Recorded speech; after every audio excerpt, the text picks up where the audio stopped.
All right, welcome to the UCW Radio Show, and I want to thank you for joining us. You know how the show goes. We bring a lot of inspirational people on the show to share their story, and these stories are of amazing people doing amazing things. And today is no different. Okay, I want to bring on Logan Aldridge onto the show because his story you got to hear. You got to hear. Logan, thank you for being with us. How are you? What's up? It's a pleasure to be here. Thank you so much for having me. This is Oh, awesome, man. thank you for taking the time. I told you this off air, and I'm going to say it now. When you and I connected on Instagram, this Yep. social media world, right? And when I saw you in action, I was impressed. I said, there's a story behind this, and we're going to tell it one day. And I couldn't wait for that day to come. I wanted to make that day happen. So this is what we're doing here. Why don't you just give us a little backdrop on yourself? Because again, I think your story is inspirational. Well, first of all, yeah, thank you. Honored to be on the show. First and foremost, I'm just a freaking dude who's obsessed with fitness. So all your other guests are way more qualified than me to be on here. But I hope your listeners can appreciate my perspective, my story, and the message I'd love to share with you all. So yeah, a little bit of background on who I am. I'm Logan Aldridge, born in Raleigh, North Carolina. I lost my arm in a boating accident when I was 13 years old. From there, I've become what is known now as the fittest one-armed man on earth. That has been a long journey since the age of 13. I'm 29 years old now. At the end of the day, what I believe most in is that human beings have far more potential than we believe or know, than we'll ever know. I've experienced this in my life, and I've experienced this with countless others who I've worked with, who have defied the odds of cultural, societal, and just literal physical expectations. So that's sort of the paraphrased version of me, who I am, and what I do. But thank you for the opportunity to get on here and tell your listeners and tell the world a little bit about Logan Aldridge, what I do, and what my company, Adaptive Training Academy, is doing to affect change globally. All right. So let's start with, But I'm gonna interrupt you for a second because please. I we're gonna talk about your company. We're gonna get into that. We're gonna talk about your fitness. You said that they're more qualified people. Yeah, they're more qualified people. Maybe that work out that are professionals and bodybuilders and powerlifters. That's all well and good. On the UCW radio show, we bring on the best of the best as far as the motivational part of the inspirational part. You're an inspiration. I need to clear that up. So you are Well, I in that appreciate you that. are in that class. Don't downsize that. Okay. I Now, appreciate. yeah, no worries, man. I wanted to ask you something because, and I'm Yeah. sure the listeners and the viewers want to hear this too. When you lost your arm, okay, that's a life changer. How did you at 13 years old? How did you handle that? Yeah, great question. And I appreciate you saying those kind words and calling me a true inspiration. I think I have a certain type of mindset, and that has dictated the outcomes of my life since losing my arm. But I say the things I say about me being, pretty normal, just a dude, because I want the people listening, I want the viewers, the people who see me on Instagram and say, oh my God, what an inspiration. How can he lift all that weight with one arm? I want them to realize that they're capable of doing all this as well. Hmm. Like, I am just as common as anybody else viewing this and saying to themselves that they can't. They absolutely can. Again, it reiterates they're far more capable than they believe. But to go back to my accident and what happened and how I have the perspective that I do, it really comes down to this specific phrase that was said to me as I rode in the ambulance from the boat after being on the boat with tourniquet around my arm, blood everywhere. Get into the ambulance with my mother, and my arm's laying across my body. I can't feel it. I basically, it's been sutured around. It's been just cut basically around my upper arm, a tight tourniquet, and it's laying across my body. And I'm riding this ambulance, and I'm like, what the hell is going on? I'm 13 years old. Saturday, just finished up day on the water wakeboarding. Like, we're supposed to be eating dinner, and I'm supposed to train tomorrow morning. I wakeboarded competitively. I wasn't doing it for fun. I mean, I enjoyed it. I loved it, but I rode to compete. I rode because I wanted to be a professional wakeboarder. And at a very young age, I took it very seriously and trained. And that's what that day was. It was a training day. The accident happened, rope wrapped around my arm, caught in the propeller.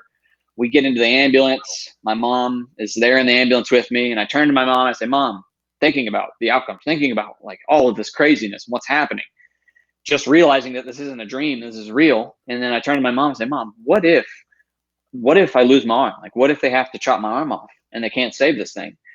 And she looked at me without skipping a beat and said, Logan, it's just an arm. And granted, that's my mom in a parental mindset and mode, probably trying to calm herself down, probably trying to say a phrase that makes her be like, holy crap. All right. How are we managing this? All right. First and foremost, it's just an arm. Let's make sure he survives. But as soon as she said those words to me, as soon as it was positioned in that regard where, Logan, it's just an arm. If you live, that's pretty good. That kind of gets implied there. Right. It immediately switched from the part in my brain that is saying, what if, why me, what's going on, this shouldn't have happened, immediately switched to, oh, well, it is just an arm. I do have another one. I guess I should be pretty grateful if I don't die. As long as I don't die, there's a lot of positives and silver linings in the situation. That's a blunt way to put it, but I just like to reiterate that people always ask, at 13, how did you have the mindset and the perspective to view this accident in the way that you did? And 100% it comes down to that phrase for me. And that phrase is relevant to anybody, everyone in life. Right now, as you're sitting at home, losing your job, losing your business, this freaking pandemic and all this craziness, this is just mindset shifts. Right. For me, I'm so fortunate. It was a simple phrase. I have a visible thing. My arm got freaking chopped off. It's super easy for me to say it's just an arm, no matter where I am. Today, in today's day, 17 years later, I might be doing something in the yard and get really frustrated and wish that I just had my arm there to do it. And all I have to do to myself, say, you know what, Logan, it's just an arm. It's just an arm. Figure it out. And these are the worries that your mother brought to you, where you have most people that would panic and say, "Oh my God," and so worried about you. And of course, she was worried about you, and she was scared. She held it in. She had to be strong for you.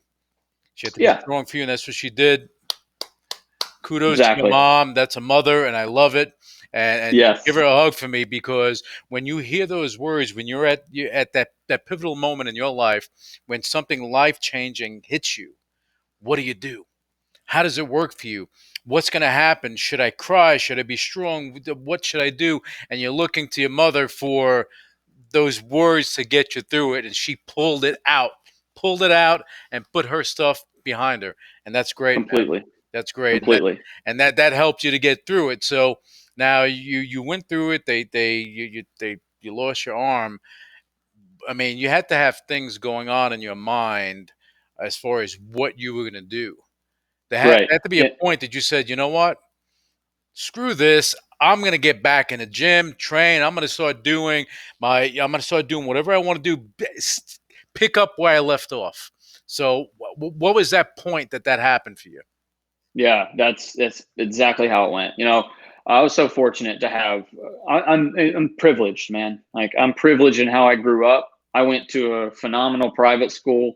I lived a very fortunate life growing up. And when this accident happened at 13, everyone from my school, the teachers, my fellow peers, they were all in the hospital to support me. And I think that's a big part that gets overlooked. I don't talk about that often, because people say, how do you have this mindset? Because I'm so fortunate, man. I'm so blessed beyond belief that I had all these people that were there to support me, encourage me, and reiterate, Logan, you're the same guys you were before. And we're here to help make sure that that's how the world sees you. My biggest fear was being deemed as this handicapped, disabled kid. Wow. I was the most active, craziest, like into adventure, into extreme sports amongst all my friends. And then this happened. And all of a sudden, I was so fearful. All my friends are like, oh, he's disabled now. Let's help him open the door. Let's help him do stuff at school. No. So for me, it was immediately after getting out of the hospital, going right into football training camp. I mean, against doctor's orders. I went right into summer training camp, football training camp. And frankly, it was more than the fitness. It was for the people. It was to go be around my friends. It was the environment I was supposed to be in that summer. Right. And, I spent half of the summer in the hospital. But as soon as I was out, I was back there. And what ended up happening is my sutures broke. It was disgusting. I had to go back to the hospital and get more bone amputated. It was ridiculous. But that was me. That was important to me. Like, I Right. have to go be active and I have to go be social with my friends and my peers. And Giving up then, wasn't an option for you at all. no, not at all. And your I friends would didn't say, let you go in and wallow in the depression, wallow in the, oh, woe is me. They were like, you know what? The hell with that. Now we have an opportunity to beat you where they couldn't do it before. And they yeah, still can't beat you exactly. probably. No, it was the greatest competitive environment for me to Yeah. be in. It was all the crap talking. It was all the friends being friends on the Like it. field as they should be. Right. And that was so important to me. And then the first day of school started, eighth grade. Mm. Eighth grade started, and it's middle school. So you got sixth, seventh, eighth grade all in the same building. And I come in and I know, and I realize, rumors get spread, words get said. You hear about the accident, it gets twisted by the time it's to the fourth person.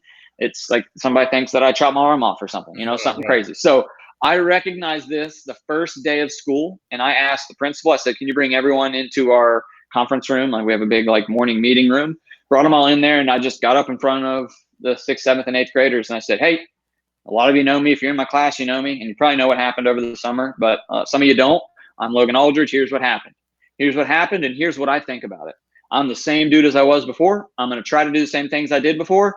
Do not belittle me. Do not baby me. Do not hold a door open for me. If you were going to, shove a bro or a friend in the hall, treat me the same way, because I'm going to treat you the same way. So don't view me differently. Don't view me as less than or less than capable of. I'm going to do some things a little differently, but I'm going to do everything that you all do. And that's And how that I was set that, the that but that was tone. your mindset at the age of 14 at that point? Right, right. I mean, that was very That was the age mature of for that 14. age.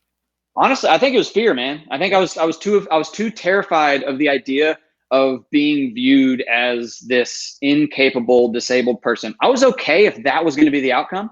I was okay if I could never play lacrosse again. That would be okay. But I was not going to just say the expectation is a one-armed person can't play lacrosse, so I'm not going to play lacrosse. No, no, no, no, no. I'm going to try, put in blood, sweat, and tears until I am 100% confident that there's no possible way for me to play lacrosse. And that was not the case. I played Right. lacrosse really well. I was all conference and all state junior and senior year. It's no problem. And you just got to freaking want it. You have to work. It's all work ethic and how many hours you put in on the Right. practice. Right. I became laser focused on dexterity, coordination. I spent every bit of the waking day after I got out of the hospital, and if I wasn't in some physical training camp, playing ping pong, of all things. Ping pong, because I was left-handed, just lost my left arm, and I said, Right. all right, I can put up the other side of this ping pong wall. I don't need anybody, and I can sit here for 7 hours and just ping, ping, ping, ping. And it's not about the act of ping pong. I love ping pong, but it's not about ping pong. But Using it's your about arm, getting recognizing used to that it. I'm going to have to do things differently than everyone else in order to be just on their level. Not to be the expert, not to be the best at all of them doing it, but to be at their level. I'm going to need to have such work ethic and development, physical and mental, that this is just the new me, the way it's going to be. So that's what it was. And I would say the moment that my peer group, my world realized that, like, holy shit, Logan is about to do more things with one arm than he did with two, was a pretty surreal moment. It was the 1 year anniversary of my accident. We were back at the lake, at my lake house, on the boat that I lost my arm on.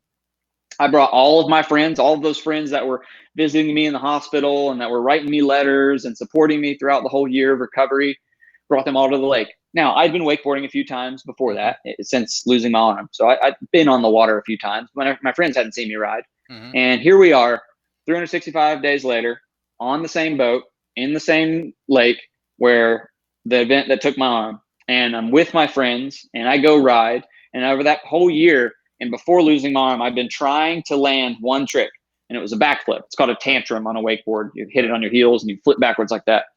I've been trying and never landed it with two arms. And on that day, it was the first time I landed it. And it was in front of all of my friends on that boat, with one arm.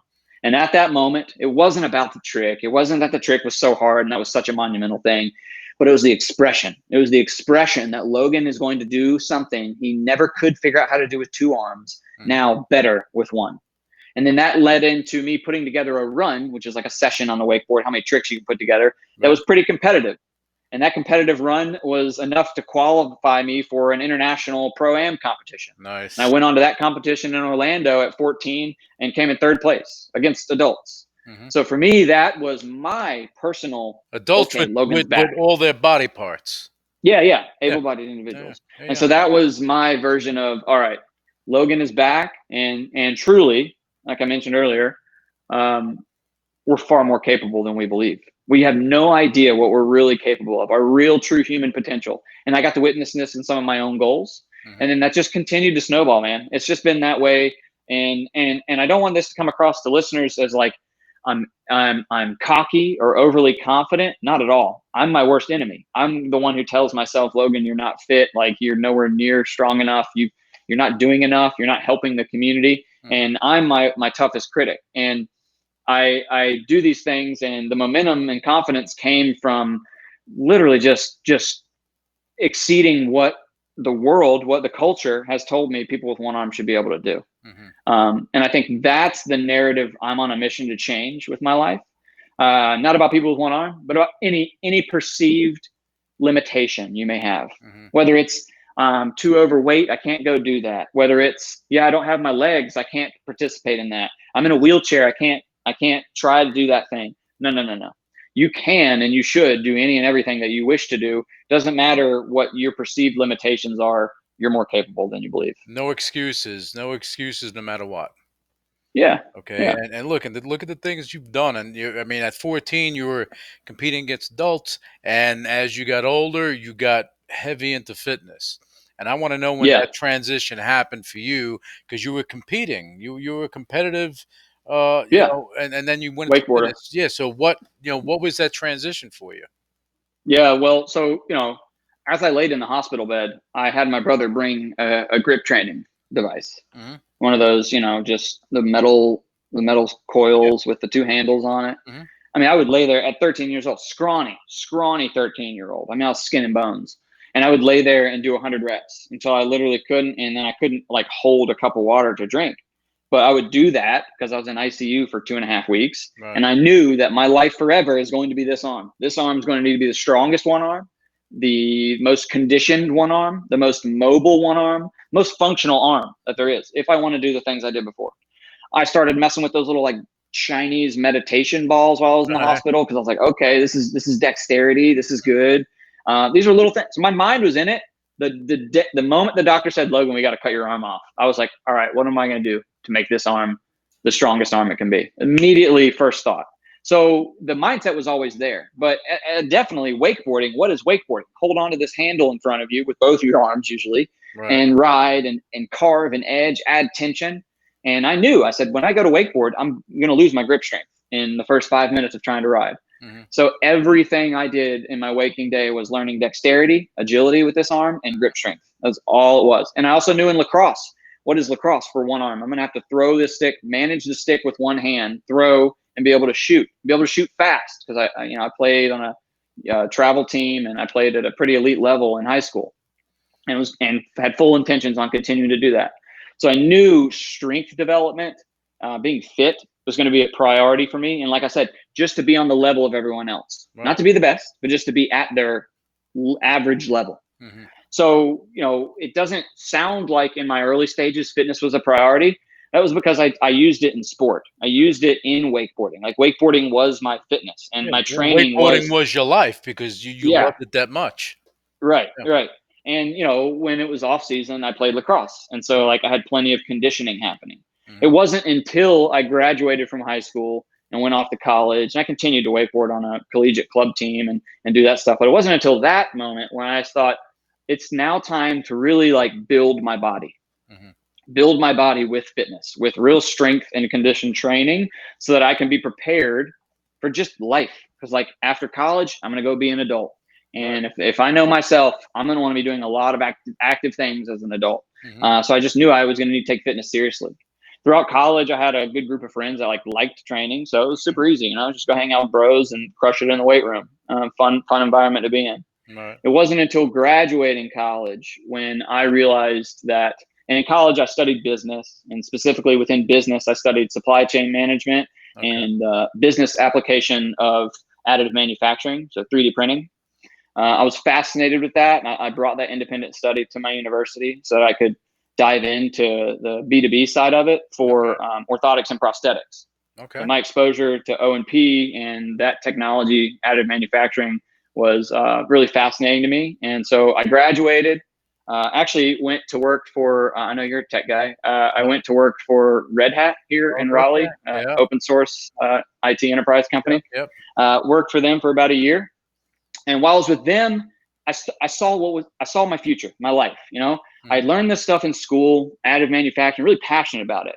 Mm-hmm. I'm an amputee. I went through the whole process of prosthetics and orthotics. They weren't for me. I can talk about that later. But like, I knew that I could be a good representative to the amputee population. And so I thought, here I am. I'm going to go implement this technology and also be this like liaison that guides this person to like, here's what you really can do. Mm-hmm. So I was at Red Hat for about a year, and I realized that my future at Red Hat would be a very financially rewarding one, a great one. But I saw every day of my life played out. I was like, I'm Mm-hmm. going to come here at this time in the morning, and I'm going to leave at this time at night. And that can't be my life. That can't be me. So I left on the best of terms with Red Hat, but I was like, I've got to go dive into this thing that I'm incredibly passionate about. Mm-hmm. And at the time, I thought that was implementing technology solutions for orthotic and prosthetic practices. As I got into those practices and I started to see the patients, and remember, I'm in Raleigh, North Carolina, Mm-hmm. and I know this is a national problem, but it seems to be heightened here. The patients we were seeing were not people like me. They were very rarely traumatic incidences. It was type 2 diabetes. It was chronic illness. Mm-hmm. And there was no need, the solution wasn't in making a better fitting socket or prosthetic for this person. Mm-hmm. It was behavioral lifestyle changes. Yep. It was health and wellness they need to be educated on. So that is when, about 6 months into my consulting company doing well, I dropped it all. I said, you know what? This technology will get adopted in this practice how it should be. I don't need to try to be the management of bringing this into O&P here. Mm-hmm. I've done what I can in the past 6 months. I've got some great facilities using it. So they're off and running. And I switched completely to becoming laser focused on fitness, health, and wellness. Because I have no background in that. you saw a problem, but you saw a potential solution. Yes, And yeah, and I you're thought, a solution guy, and I see yes, that with just coming, from losing your arm and still being competitive and doing all you did, and then just shifting to go into business, and then you're working for Red Hat and doing all this stuff. You're not resting on your laurels. You're not sitting there, looking to be a desk guy. You're looking to do more, and it hits you at some point. At that point, yeah, yeah. yeah. And you're exactly right. I always just thought I could live a life of service. Like some reason, there's a reason this happened to me. I truly believe losing my arm is the best thing that ever happened to me in my life. And I believe it happened, a higher power, whether you want to call it God, whatever you be, whatever religion. I just believe this was the intention for me in my body on this earth. Right. I was meant to have something happen that was a physical change to my body. And so I could show others that you can be confident and comfortable in your skin, regardless of how it's perceived or looked from others, Mm-hmm. and that you can pursue whatever it is you're passionate about. And so for me, I thought that was to be that guiding person in the orthotic and prosthetic industry. But you're exactly right. I got there and I was like, oh man, this person comes in, loses part of their foot. A year later, they come in and lose their whole foot. 2 years later, they come in and lose the other foot. And their physical body doesn't change at all. Type 2 diabetes the whole time, just getting worse and worse. And so you're exactly right. I said, But stuff like that is reversible. yes. And you know what? There's a lot of cases. I've got a lot of examples of reversing that for Yeah. people by doing the fitness. Yeah. And so I went full in. And if you know anything about me, or if anyone takes anything out of this about me, is that I get obsessed when I find something I'm interested in or passionate about. I mean, I refuse to let someone else know more on the topic than me, and not in a way of like elitism and wanting to be smarter or better than anyone, but like I will always view myself as a beginner. So I'm always trying to learn from someone else or Mhm. from the failures of someone or from the successes, and continuing trying to surround myself with people like that I can benefit from. So when I decided that I was going to approach this from the fitness, health, and wellness side, I went all in. I mean, I immediately joined a CrossFit gym just because in my mind and from my understanding of CrossFit at that time, I was like, this is the hardcore version of fitness. And it's the unknown. It's the Mhm. unknown. Every day in CrossFit, you come in and there's this workout that they've written on this board or whatever, and you've got to do it, or you've got to figure out how to do that version for yourself. that fascinated me because I always like a challenge. I like to be told, all right, Logan, how are you going to do it? And have to figure it out. That was a stage in my life where I was ready for those challenges daily. So I went to a CrossFit gym and I said, I don't know how I'm going to do this. I don't know if I can do this, but I'm going to walk in here every day and I'm going to try to create the best version of this workout for someone with one arm. And it only took a couple weeks of doing that where I was like, oh, how do I make the best version of this workout for somebody in a wheelchair? Okay. How do I make the best version for this workout for somebody who's an above knee amputee wearing a prosthetic? Mm-hmm. Okay. And the wheels started to turn and I became obsessed. I became a fanatic fan running around Raleigh, North Carolina, finding people with disabilities and being like, come with me. You've got to come with me. Come into this gym. I don't know how to do it, but let's figure it out. Like, I am your guy to figure out how to put you on a path of health and wellness. I promise. And people trusted me, at least. Maybe they trusted my passion and energy. Yeah. But they came in. Well, that and we started to develop plans. You have passion with anything, and it shows. People gravitate towards that because they get inspired. They're like, right. You believe it that much, I'll roll with it and see where it goes. And when you do that, all of a sudden, you start with one person and you build and build and build, and look at you now, and you're not even close to scraping where you're going to go. And that's the beauty of you coming on the show. We're talking about this today. We're gonna, in 2 years, you're gonna come back on. You're gonna say, "Oh no, I was with Joe Rogan. I don't need to talk to you, Lou, but thank you." Oh my gosh. No way. But the awesome stuff that you've done, and how that passion is like, it's just resonating from you. I feel it just here, and we're far away, but I see it in your eyes, I hear it in your voice, and I can just imagine you approaching someone and they think that, hey, you're some nut job, but guess what? You just brought them something that impacts their lives for the better, and that's what it's about. That's your motivation. That's what I always say. I always say this whenever you teach a course or our graduates, especially when you talk about this population, trying to help people with disabilities get more empowered. Mm-hmm. No one cares how much you know until they know how much you care. And if there's one thing that I express well, it's an extreme passion for this mission. And I think that's exactly what you said. I'm so passionate about it, and people are like, well, God, if this guy cares this much, then I'm sure he'll figure out the material and what to know. We'll figure it out together because he's so passionate about it. And that's how you get started, man. But you didn't go to school for this or anything, but you learned, you actually, it was on the job training pretty much. Exactly. And honestly, I mean, I don't want to go down that rabbit hole, but like, that's the way education should be. That's the way you should learn. I have a lot of friends and fellow professionals that are kinesiology majors, exercise science backgrounds, all of that. We've had, thousands of people, professional personal trainers with all those backgrounds, all the accreditation, take our course. Mm-hmm. And it's all information they've never seen before. It's all a different perspective and different principles and application that's never been talked about before.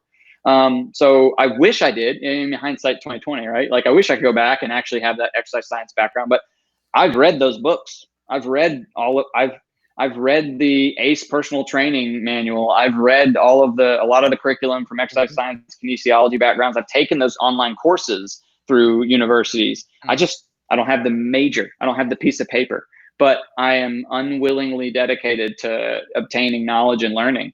So I would consider myself just as you acquire incredible. Knowledge as you go along. Reading the books and things like that are important. Yeah, you don't have the degree to put on your wall, but you have the knowledge where you can have an intellectual conversation with someone on the topic, and they're like, wow, you know this, but I had to go spend 150 grand, 200 grand, $500,000 on that education.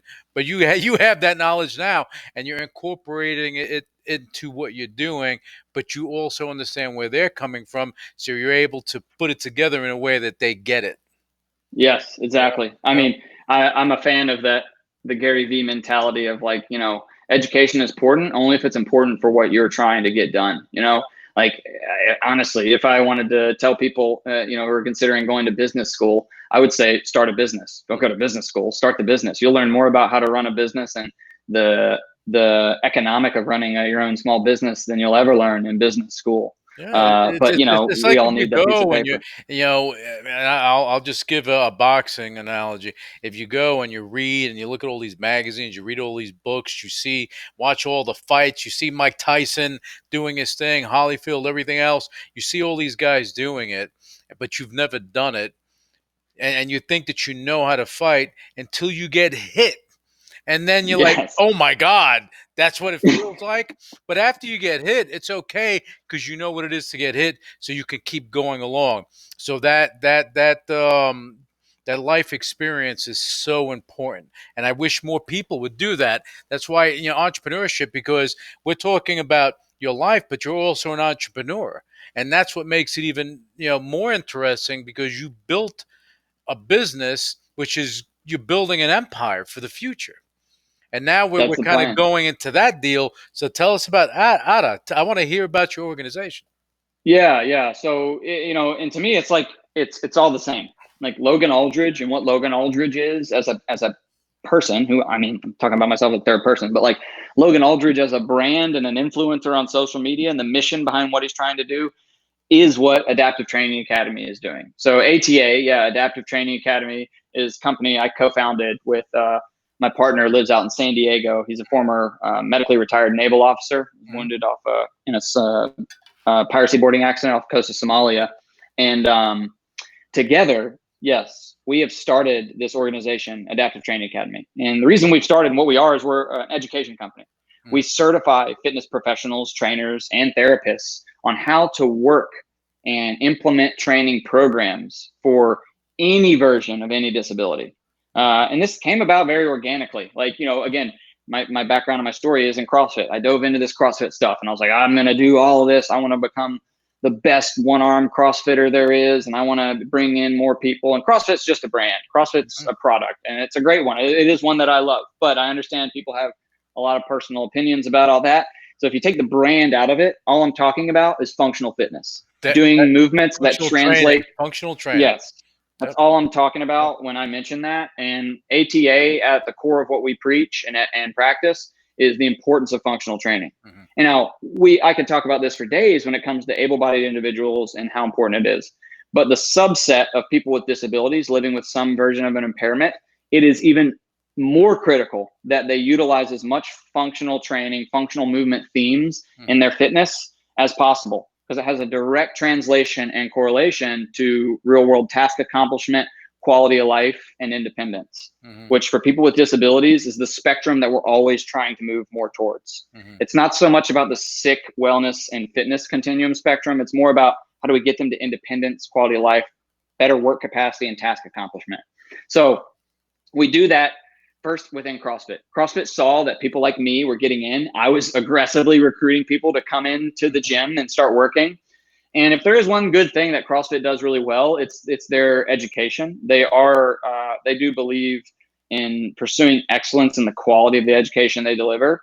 And they realized that a lot of their gym owners and coaches that were coming to get their level 1, level 2, level 3, they would ask these questions. Say, hey, we have someone in our gym in a wheelchair.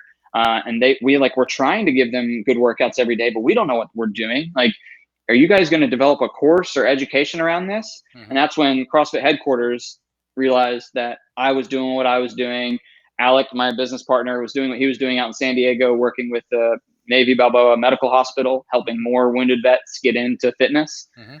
So we all got together, and a few other individuals that were really active in this space, growing this adaptive space, got together and developed curriculum. We developed a real thought out curriculum on how to help CrossFit gyms implement adaptive training principles and athletes, because it was the theme was already there. Functional theme was already there. It was all about functional movements, which was the base of what we do. And then from there, we realized as we started working with CrossFit and they're sending us all over the world doing these seminars, we had people who could care less about CrossFit that were taking our course because they were a physical therapist and they were interested in the difference between rehabilitation and then what you do once this spinal cord injury individual is now back into civilian life in the real world. What kind of training should they be doing that increases their functionality and quality of life? So in that example, we look at things like for a seated athlete, like we do burpees in CrossFit and functional fitness, because that's one of the most functional movements there is. Mhm. For all of the time on this earth, we will need to be able to get up if we fall down. Right. That's what a burpee is, getting up when you fall. Whether you're 78 or whether you're 17 or whether you're 8, you need to be able to do that. Sure. Now, when we talk about disability impairments, and for this example of someone in a wheelchair, high paralysis in a wheelchair, that is their version. Their version of a burpee is being able to get out of their wheelchair, sit onto the ground, and get back into their wheelchair. You would be shocked at how many seated athletes, or I call them seated athletes, people in wheelchairs. No, How I like often? that terminology because my Yeah, brother it's empowering. was also, lived his life in a wheelchair, so I like that Right. version better. Yeah, that's what it is. And that's Right. what we're all about, the empowering phrases. So Mhm. we refer to everyone as an athlete if they're doing fitness training. But that person, their ability to transfer out of that wheelchair is just as critical as us being able to get up off the ground.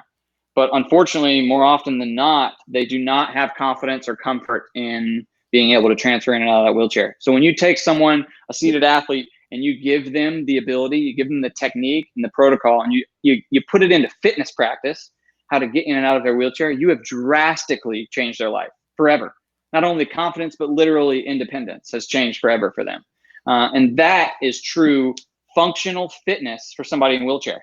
And Now, you and I I, think you're doing more than that because you're taking someone that outside is the guy or girl in a wheelchair. You're bringing them in there, and they're like everyone else. They're an athlete, but they're a seated athlete. We're on the same playing field. That's yes, a mental game changer, and that's yes, great at stuff, man. the core of what we do, like our key phrase behind Adaptive Training Academy, is empowerment through education. That Mhm. is the heart of why we exist. We don't have a physical location. We don't have a gym where we train people. Mhm. No, we are the educators. We go around the world, and we do it now through our online course, and we certify people. In order to get the certification, obviously you take our course, and in our course, we're not giving you a manual. We're not telling you, hey, if it's back squats and you've got somebody in a wheelchair, have them do this. Mhm. No, instead, we're teaching you general principles and how to apply this to any sort of impairment, condition, just limitation that might be expressed. It might be you might have a ACL surgery and you just need to train around that temporarily impaired leg. Mhm. And you get all those principles and all of that knowledge, the appropriate risk mitigation throughout our course. And And you're within our course, understanding your body a lot better. yeah, Because you yeah, understand exactly. the mechanics of your body. You mentioned it earlier with having, with your arm, flexibility, dexterity, everything else. You're understanding how your body works. So maybe you're not going to be that guy that's 60 that can't get out of bed. Okay. If Right. you understand you train as such, you can be, active your whole life, but not in a way. Because I see a lot of people and they're like, oh my God, I got to work out today. Bull crap. You shouldn't have that attitude. You should want to because you're able to. Well, Okay. yeah, And don't that's worry about it vocabulary shift. if your dog barks, it's fine. You know, I love No, dogs. no, no. I was brightening my screen. But All no, that's right. something we talk about all the time. You just said it. I talk about this. I've been a professional speaker for 15 years. And I give a lot of motivational speeches, and one of the things I talk about is a vocabulary game people can play to Mhm, create that it's just an arm moment for me. mhm. Is that you don't have to work out. Nobody has to work out. Nobody has to do anything, but you get to. And once you switch that word from have to get to, it does the same thing that it's just an arm did for me. Right. It switches your mindset. There's no, oh, I have to work out. It's, oh, I get to work out. And if you say it that way, what your brain starts to say is, wow, I'm pretty grateful that I have my body, pretty grateful that my body is pretty grateful that I have the ability to go do fitness. So it's just an abundance. It's an abundance switch, and you Yeah. recognize abundance in your life. You It's a become grateful. mindset. It's a mindset. And yeah, Once you change that mindset, it changes your view on everything. And that's right. why I mentioned that because for me, people ask me, how do you, get up at 4 o'clock in the morning? How are you training every day? How do you do this? Why do you do it? I don't do it because I have to. I do it because I want to. I do it because I'm able to, and thank God I'm able to because that keeps this clear. and it Yes, allows me to do the things that I'm doing. And what you guys are doing with that empowerment, for people that may have, and I don't even want to use the word disabilities, but they have impairments that they have to work around because they can be the best version of themselves physically, and that translates to making yourself stronger mentally. And that's the beauty of exactly. what you guys are doing. Yeah, just to again to put a definition behind it, exactly like you're saying, you don't want to call it disability, and there is medical reasons we have to refer to that term often when we're talking about certain conditions and whatnot, and there are disabilities, but the vocabulary we use in our course and when we're working with someone with a disability is they're an adaptive athlete. There you An go. adaptive athlete, and how we define that is just someone with a permanent physiological or cognitive impairment which affects or which causes a Hmm. limitation, however that may be, whatever it may be. It may not even be visible, may not be able to see a limitation, Hmm. but that limitation is observable and measurable through movement. So Hmm. through squatting, you'll realize someone has a fused ankle. You don't notice that if they're standing here. As soon as Right. you ask them to squat and that heel lifts up and their hip shift, then you're seeing that happen in real time. True. So they have this impairment Hmm. and it causes a limitation, which is observable, and measurable, Hmm. which affects their work capacity. Hmm. So you're only an adaptive athlete if this is a thing that is going on that causes some limitation here, which affects your ability to produce outcome. So to produce, work capacity, whatever that is, Which accomplish is this most people task. over 30. So there you go. Right, I was about to say, it's probably most of our population Sure.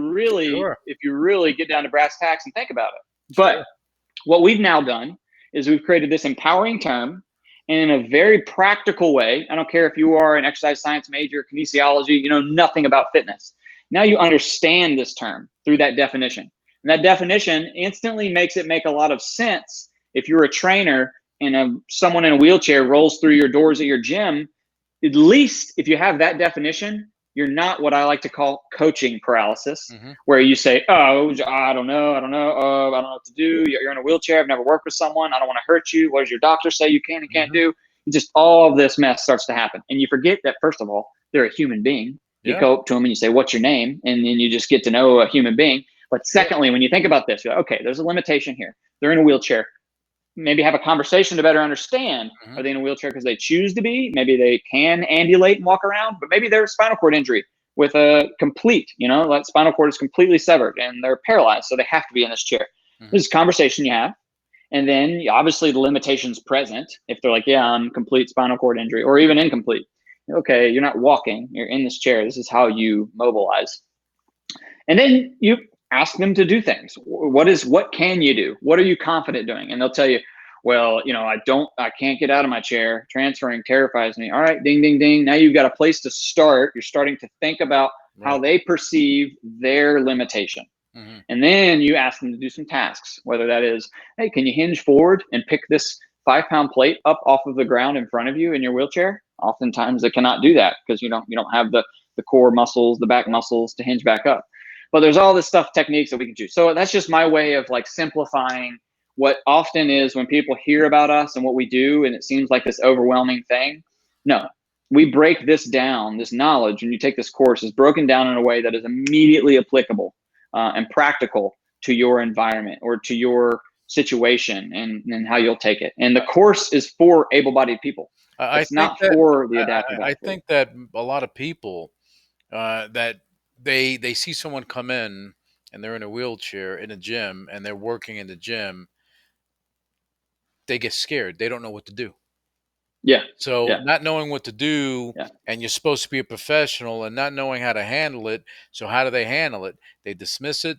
They treat them like an object as opposed to a human being. I remember and I'll share the story with you, with everyone actually.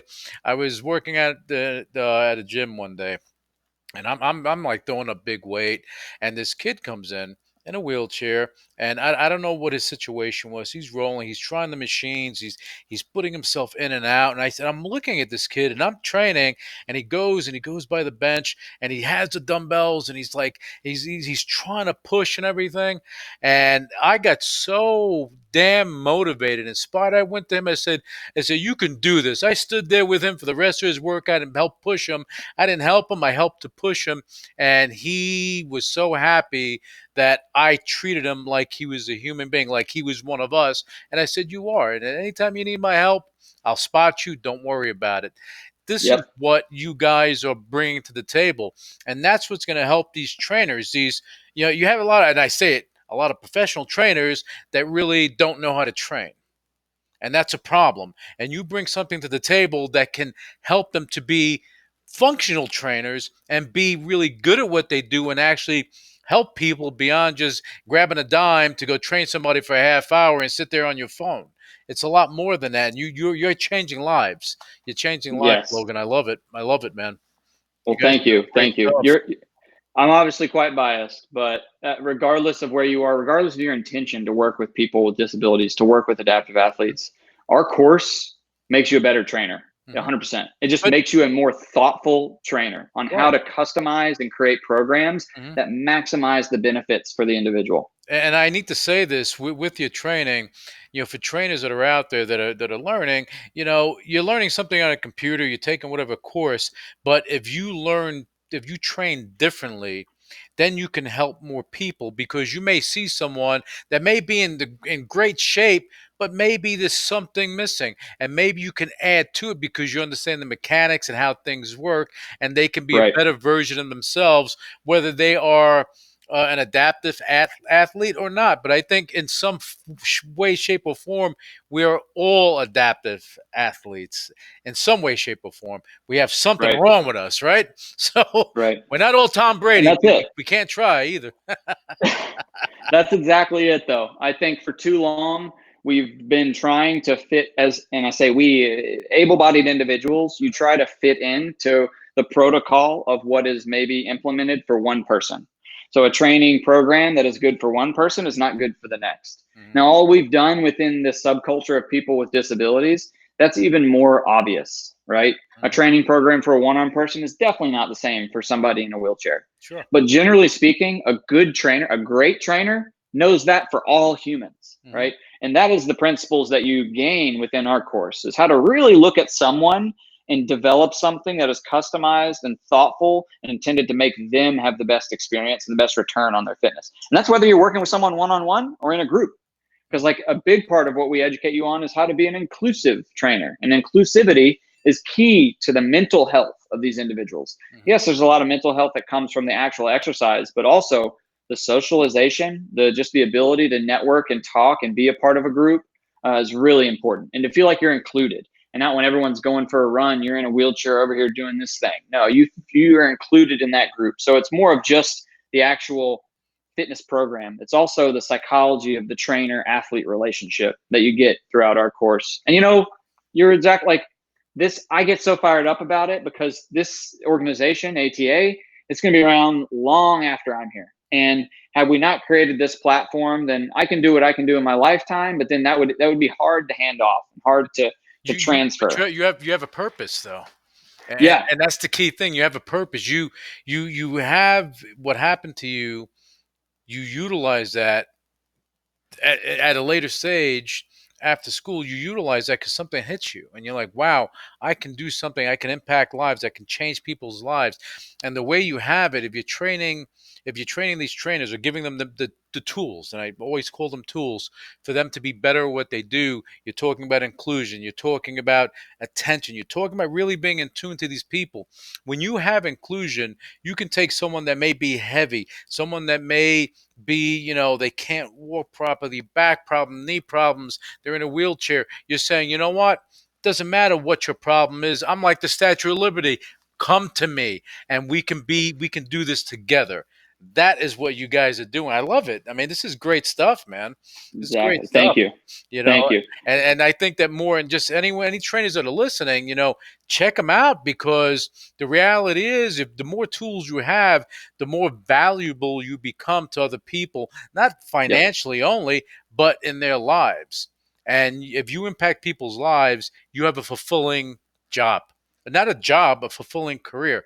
You're doing something that's helping other people, and you're making money doing it. And that's nothing wrong. There's nothing wrong with that.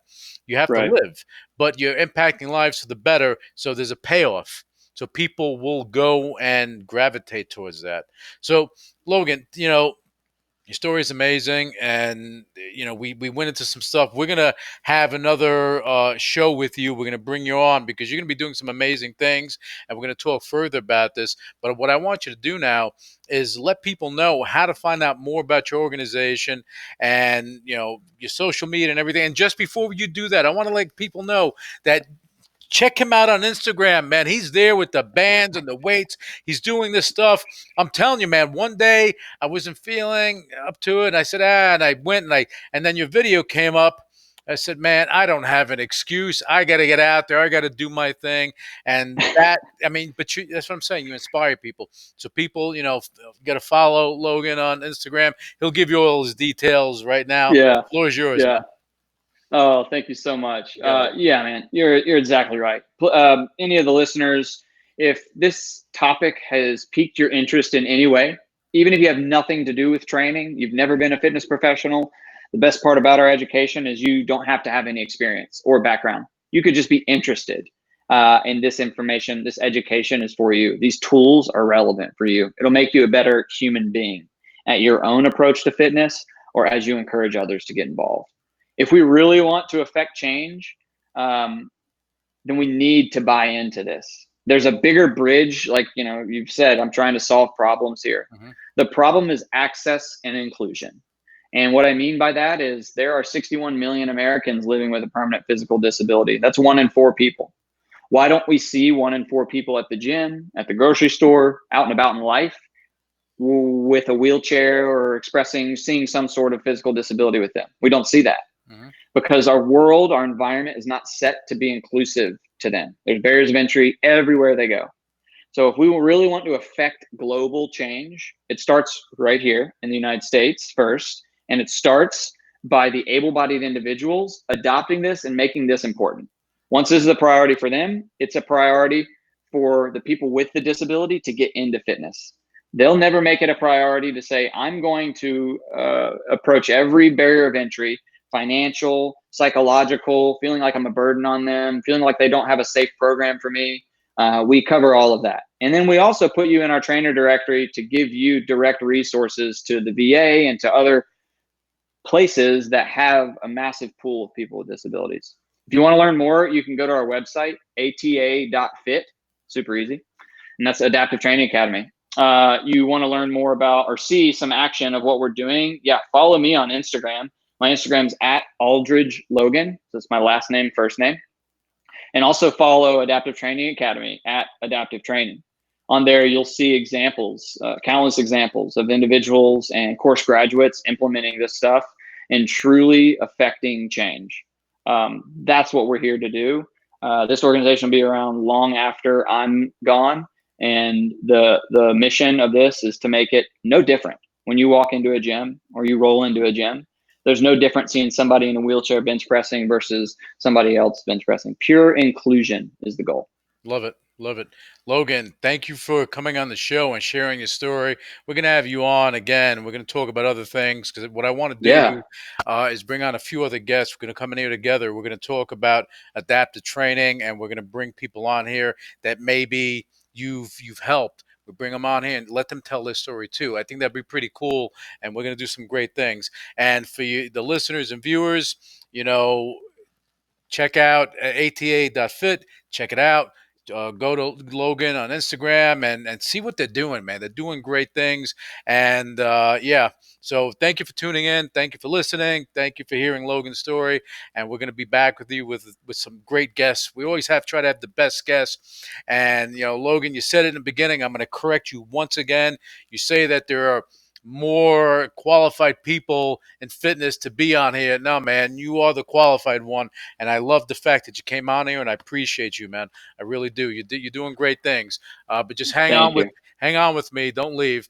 And we're going to be back with you on the UCW Radio Show for another episode. So just make sure you tune in.